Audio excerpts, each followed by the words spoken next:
Petugas gabungan dari Satreskrim Polres Batu bersama Polres Malang dilempar bondet atau bom ikan.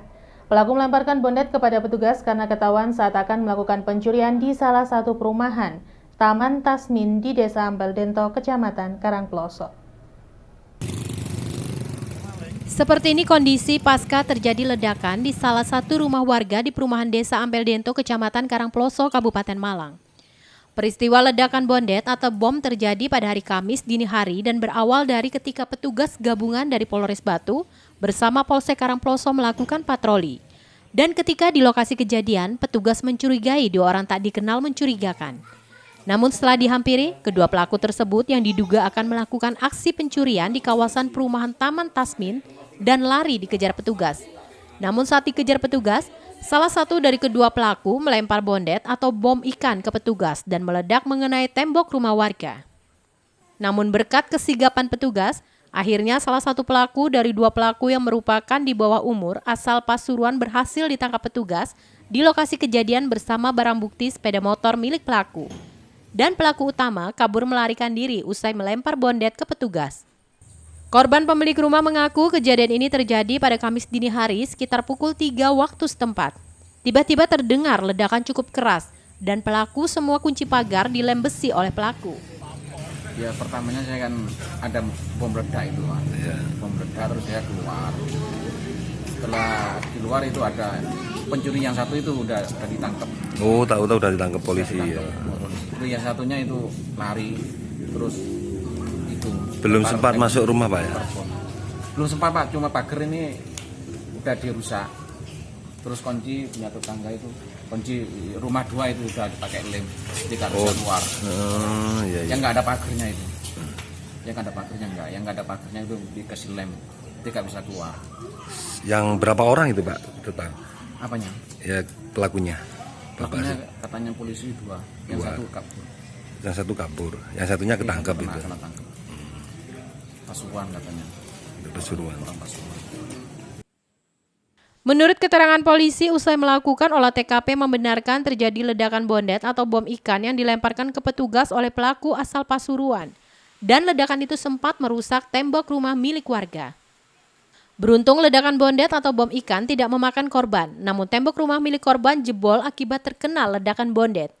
Hingga kini satu pelaku utama yang berhasil melarikan diri dalam pengejaran aparat kepolisian. Tadi malam sekitar jam 3.00 di Dusun Bunder, Desa Ampel Dento, terjadi ledakan bom bondet. Di mana saat itu memang ada petugas yang sedang patroli mengetahui ada dua orang yang mencurigakan. Akhirnya diamankan, satunya berhasil lari, dikejar. Saat pengejaran itu, pelaku itu sempat melemparkan bondet dan mengenai rumah warga yang di bagian belakang. Akibat dari ledakan itu menimbulkan kerusakan pada lubang rumah tersebut. Dan akhirnya sekitar diameternya mungkin 30 cm dari akibat dari ledakan itu.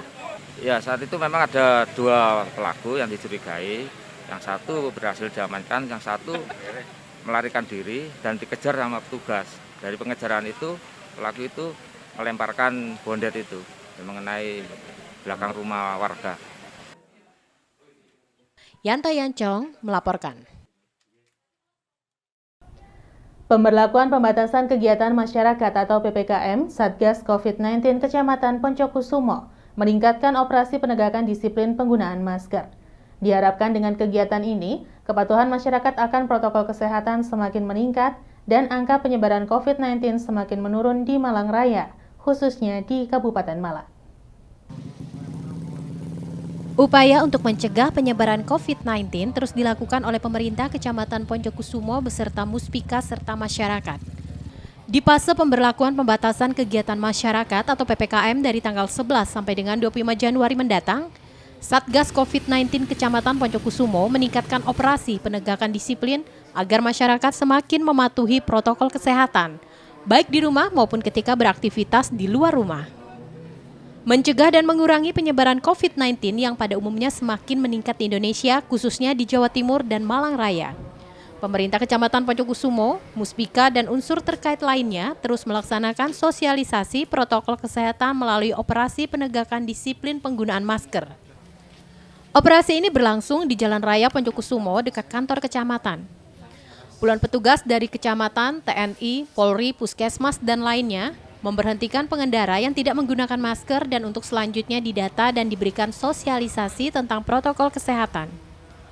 Kegiatan operasi penegakan disiplin ini semakin ditingkatkan setiap harinya, mengingat penyebaran COVID-19 yang semakin meningkat, sehingga kesadaran dan kepatuhan masyarakat juga harus semakin meningkat. Menurut Satgas COVID-19 Kecamatan Poncokusumo menjelaskan, penggunaan masker ini menjadi penting mengingat saat ini protokol kesehatan harus benar-benar dipatuhi untuk mencegah sekaligus mengurangi angka penyebaran COVID-19. Di lokasi operasi penegakan disiplin ini masih terlihat pengguna jalan yang melintas belum menggunakan masker dengan berbagai alasan, sehingga didata dan diberikan sosialisasi agar tetap mematuhi protokol kesehatan seperti yang dianjurkan oleh pemerintah untuk kepentingan bersama. Hari ini kegiatan kita melaksanakan kegiatan operasi justisi Polsek wilayah Poncokusumo. Itu ada teman-teman dari Koramil Poncokusumo, dari Polsek Poncokusumo, dari kecamatan. Dalam rangka PPKM, Pak. Pemulihan pembangunan kegiatan masyarakat. Ini ya tanggal 11 sampai tanggal 25 Januari 2021. Dimohon pada masyarakat himbauan untuk selalu mematuhi protokol kesehatan karena di dalam bulan-bulan ini masalah COVID itu ada kenaikan yang signifikan. Iwan Hikmawan melaporkan. Tidak mengantongi izin dari Satgas COVID-19 Kota Malang, acara Kongres Persatuan Sepak Bola Seluruh Indonesia atau PSSI Kabupaten Malang dibubarkan polisi dan Satpol PP. Selain tidak mengantongi izin, pembubaran acara Kongres PSSI Kabupaten Malang ini dikarenakan adanya larangan menggelar kegiatan yang mengumpulkan massa di tengah pemberlakuan pembatasan kegiatan masyarakat atau PPKM. Acara Kongres Persatuan Sepak Bola Seluruh Indonesia atau PSSI Kabupaten Malang yang sedianya digelar pada hari Kamis pagi pukul 9 waktu Indonesia Barat di ruang Anusapati Kantor Bupati Malang, Jalan Merdeka Timur Kota Malang, terpaksa dibubarkan petugas kepolisian Polsek Klojen dan Satpol PP Kabupaten Malang. Pembubaran acara Kongres PSSI Kabupaten Malang ini dikarenakan tidak mengantongi izin dari Satgas COVID-19 Kota Malang dan Kepolisian Polresta Malang Kota. Sempat terjadi adu argumen antar panitia Kongres dan petugas. Namun setelah diberi penjelasan, panitia dan anggota Kongres kemudian membatalkan acara Kongres dan membubarkan diri. Mu'ali Azhar, Ketua Panitia Kongres PSSI Kabupaten Malang mengakui bahwa belum meminta izin dari Satgas COVID dan Kepolisian terkait penyelenggaraan Kongres. Ia mengakui hanya sebatas komunikasi secara lisan. Sedangkan setelah dibubarkan petugas, panitia juga menunda Kongres dalam waktu yang belum ditentukan, sekaligus akan mengurus izin dari Satgas COVID dan Kepolisian. Dalam kondisi yang seperti ini, memang ini luar dari kami, jadi ini adalah yang dari masa apa istilahnya SBB gitu ya, PPKM ya, dari PPKM ini sehingga terpaksa dengan ini kita akan memutuskan dari itu bahwasanya nanti kita akan tunda dalam waktu yang belum kita tentukan. Nanti kita akan sambil mengurus surat rekomendasi dari kepolisian atau gugus tugas. Tadi kalau memang berada di sini misalnya gitu. Tapi memang belum izin Pak ya tadi. Apanya? Sudah Sudah. Polresta. Jadi komunikasi memang kemarin juga kita sampaikan dan ini kami juga berusaha. Semoga nanti ini bisa selesai dan kita usahakan maksimal. Okay? Komunikasi itu bentuk surat ataukah hanya per telepon ataukah bagaimana Pak? Ya, komunikasi memang kemarin masih per telepon, cuman kita akan coba nanti tetap kita tunggu, usahakan kita akan luncurkan surat berikutnya, misalkan gitu. Selama ini sudah izin ke Polresta, ke mana? Satpol PP Kabupaten atau ke Polres atau gugus tugas? Kemarin kita sudah ke Satpol PP di kasetnya ini dan kita usahakan maksimal karena memang ya kita mencoba berada di sini kondisi situasi ya mungkin seperti ini. Sementara itu, Firmando, Sekretaris Satpol PP Kabupaten Malang mengatakan, untuk acara Kongres PSSI, panitia sudah mengajukan izin untuk memakai ruangan. Satpol PP belum memberikan izin karena wilayahnya berada di Kota Malang. Alasan Satpol PP tidak memberikan izin dikarenakan selain wilayahnya berada di Kota Malang, juga dikarenakan Malang Raya masih melaksanakan pemberlakuan pembatasan kegiatan masyarakat sesuai instruksi Kemendagri nomor 1 tahun 2021, sehingga dilarang adanya kegiatan yang mengumpulkan massa. Di surat kami sampaikan bahwa pada intinya kami Satpol PP tidak bisa mendampingi pada kegiatan masyarakat karena kegiatannya ada di wilayah Kota Malang. Sesuai dengan instruksi Mendagri nomor 1 dan surat keputusan gubernur tentang pelaksanaan PPKM, tentunya seluruh kegiatan masyarakat harus mendapatkan izin dari gugus tugas atau Polres di wilayah. Sehingga kami bersurat kepada panitia untuk melakukan izin terlebih dahulu kalau memang kongres akan dilaksanakan. Ya, karena apa? Karena wilayah ini adalah wilayah Polres Kota Malang, khususnya Polsek Loje. Simon Alfredo melaporkan. Terima kasih Anda masih bersama kami dalam Info 7 Malang Raya.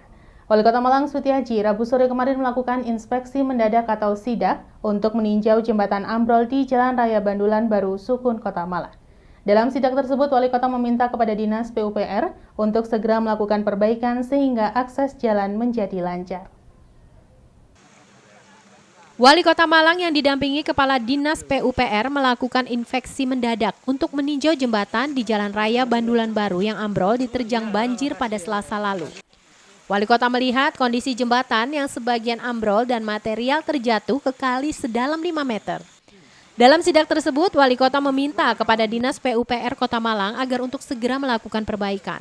Wali Kota juga memberikan deadline waktu perbaikan kurang dari seminggu jembatan tersebut sudah harus diperbaiki. Wali Kota menambahkan bahwa ambrol jembatan ini dikarenakan kondisi jembatan yang sudah tua, sehingga saat diterjang dan tergerus banjir, sebagian jembatan langsung ambrol. Untuk itu di saat proses perbaikan, Wali Kota meminta semuanya dibongkar dan diperbaiki ulang sehingga tahan apabila terjadi banjir. Sebelumnya pada Selasa lalu, hujan deras yang mengguyur Kota Malang mengakibatkan jembatan di Jalan Raya Bandulan Baru ambrol diterjang banjir. Ambrolnya jembatan tersebut membuat akses jalan pintas dari Bandulan ke Mulyorejo terputus. Ya karena memang curah hujan yang begitu deras dan lama, sehingga air dari sana tuh ngantam. Ya, sehingga ini yang roboh roboh. Pak izin ada sini. Ya, jadi roboh ini. Ya, sehingga mau nggak mau ini harus dibenahi. Dan insya Allah ini kan material sudah datang. Kita kasih waktu secepatnya menurut yang ahli. Pak Sony nunjuk Pak Agus tadi. Pak Agus tadi katanya ini kurang lebih 2 bulan. Pak, ini katanya jembatan baru tambahan, Pak. Oh, enggak ini. Bukan. Ceritanya ini malah LPMK. Bukan. Ini jembatan lama yang baru tambahan 120. Yang diperbaiki yang situ. 120 ini jembatan Malaysia kecil, Bu. Berapa lama, Pak? Kalau yang baru tambahan ini sekitar 3-4 tahun lah. 3-4 tahun. 1,20 meter itu untuk pelebaran. Nambah pelebaran. Lah ini kan prosesnya kan ini Mas. Ini loh dihantam apa? Dihantam aliran. Jadi kan lihat aja di videonya. Jadi akhirnya ngantam sini. Ini nanti Pak Agus ya, Pak Sony saya minta ini mungkin ini supaya tidak sini langsung ke, tentu nanti tugasnya Pelurah dan LPMK bilangnya orang ini yang punya tanah sebelah ini.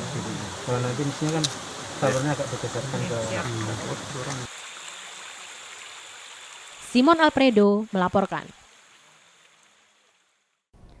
Akibat terbawa arus deras pada saat hujan turun, material sampah menumpuk di pintu air Sungai Simpar Wonorejo Wringin Anom Poncokusumo.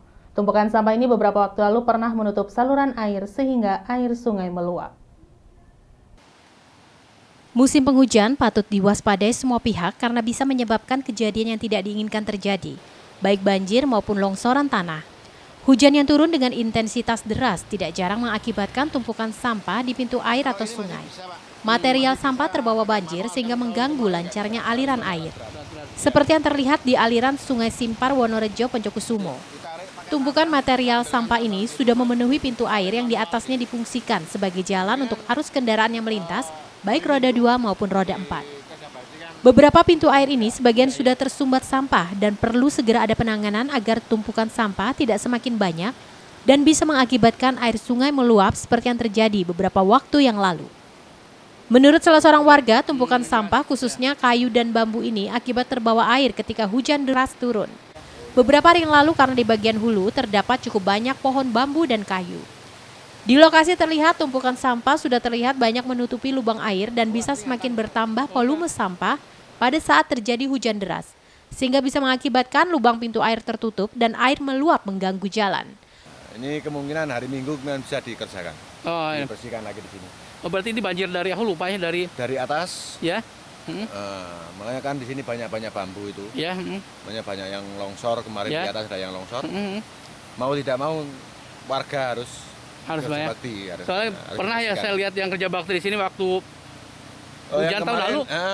Waktu ini udah pernah, terus sekarang kejadian lagi. Kejadian lagi, Pak, ya? Jadi diupayakan kalau nggak bisa Pak, ya? Meluap ke atas airnya, Pak, ya? Ini kemarin hampir meluap ke atas, tapi ada sebagian pemuda yang ikut langsung menarik itu bambu-bambu itu. Jembatan kan kecil, kita harus antisipasi agar air kalau ada banjir tidak meluap. Iwan Hikmawan melaporkan. Terima kasih Anda masih bersama kami dalam Info 7 Malang Raya. Pemberlakuan pembatasan kegiatan masyarakat atau PPKM untuk mengurangi dan memutus rantai penyebaran COVID-19 sudah dilaksanakan sejak beberapa hari yang lalu. Pemberlakuan PPKM ini sendiri diterima oleh PHRI dan pelaku wisata di Kota Batu. Meski begitu, PHRI berharap agar pemerintah daerah bisa memberikan keringanan pajak bagi PHRI dan pelaku usaha wisata yang merasakan dampak dari pandemi COVID-19. Sosialisasi pemberlakuan pembatasan kegiatan masyarakat atau PPKM bersama Porkopimda dan PHRI Kota Batu di salah satu hotel di Kota Batu ini merupakan inisiatif dan Rem 083 Baladika Jaya yang ingin bersilaturahmi dengan Porkopimda Kota Batu dan juga PHRI serta pelaku usaha wisata di Kota Batu. Terlebih dalam menyiasati pandemi COVID-19 dan juga penerapan PPKM di Kota Batu. Momen ini dimanfaatkan Ketua Perhimpunan Hotel dan Restoran Indonesia atau PHRI Kota Batu, Sujud Haryadi, untuk berkeluh kesah terkait kendala keuangan dan biaya operasional selama masa pandemi COVID-19. PHRI meminta kepada Pemkot Batu untuk bisa diberi kebebasan pajak selama masa pandemi. Pengusaha sendiri sudah melakukan berbagai upaya untuk mengatasi kendala keuangan dan biaya operasional yang ada, termasuk salah satunya merampingkan pegawai yang dipekerjakan dan membuat skema pekerjaan serta pembagian sip kerja agar tidak sampai terjadi pemutusan hubungan kerja atau PHK. Dalam momen ini, pemerintah Kota Batu melalui Badan Keuangan dan Aset Daerah serta Dinas Pariwisata Kota Batu turut mensosialisasikan strategi realisasi pendapatan pajak daerah dan insentif usaha dunia pariwisata di masa pandemi COVID-19 di Kota Batu. Serta alokasi dana hibah pariwisata dari Kementerian Pariwisata yang mencapai 15 miliar rupiah yang disampaikan oleh Kepala Dinas Pariwisata Kota Batu. Menanggapi keluhan dan permintaan PHRI terkait keringanan pajak, Wali Kota Batu Dr. Anda Haja Dewanti Rumpoko MSI mengatakan bahwa pajak yang dibayar para pengusaha hotel dan restoran ini digunakan Pemkot Batu untuk mengcover pergerakan perekonomian masyarakat, terutama untuk membantu warga yang kurang mampu yang lebih terdampak oleh pandemi COVID-19. Pembebasan maupun keringanan pajak ini perlu diskusi lebih panjang, karena kebijakan yang diambil jangan sampai menimbulkan masalah di kemudian hari. Sebetulnya Pak Dandrem ingin bertemu dengan pengusaha khususnya hotel dan restoran di Kota Batu, karena itu kan pengusaha yang paling berperan, paling dominan di Kota Batu, dan paling mendatangkan tamu, yang jelas itu. Sehingga Pak Dandrem sebenarnya pengen ketemu, pengen memberi stressing bagaimana kita sama-sama harus menjaga agar supaya pandemi ini bisa ditekan, seperti itu. Begini, soal penghapusan pajak itu tidak semata-mata wewenang wali kota, tapi kita punya perda, kita punya aturan-aturan, sehingga kalau umpamanya itu mau dikurangi harus sesuai dengan aturan yang sudah ada di Kota Batu. Karena kalau tidak nanti di kemudian hari akan menjadi masalah. Itu yang kita seperti disampaikan Pak Polri, berkonsultasi, kemudian betul-betul mengkaji apakah bisa seperti itu. Bukan pemerintah tidak mau memberikan. Yanto Yancong melaporkan.